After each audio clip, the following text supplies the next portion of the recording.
ଏମିତି ବହୁତ ସାରା ବୁଟ ଅଛି ଯାହାକୁ କି ଆପଣ ମାନଙ୍କୁ ଖାଇବାକୁ ଇଚ୍ଛା ହଉନି କି ଭଲ ଲାଗୁନି।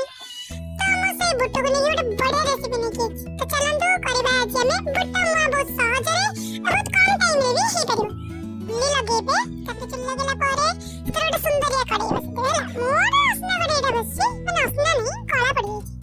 ହେଲେ ଆପଣ କିନ୍ତୁ ଗୋଟେ ସୁନ୍ଦର କଡ଼େଇ ବସିବେ ହେଲା। ତାପରେ ସେଥିରେ ଗୁଡ଼କୁ ପକେଇବେ, ଭଲସେ ମେଲ୍ଟ ହେଲା ଯାଏଁ ତାକୁ ଛାଡ଼ିଦେବେ।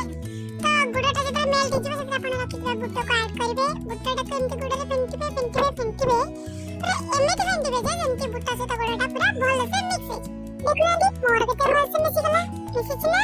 ତ ଆପଣ ବି ସେମିତି ପୁରା ବଳ ଲଗେଇକି ଏମିତି ଫେଣ୍ଟିବେ ଯେ ଯେମିତି ବୁଟ ସହିତ ଗୁଡ଼ଟା ଭଲସେ ମିଶିଯିବ। ତାପରେ ତାକୁ କଣ କରିବେ ନା ଗୋଟେ ଖାଲି ଥିବା ପାତ୍ରକୁ କାଢିଦେବେ।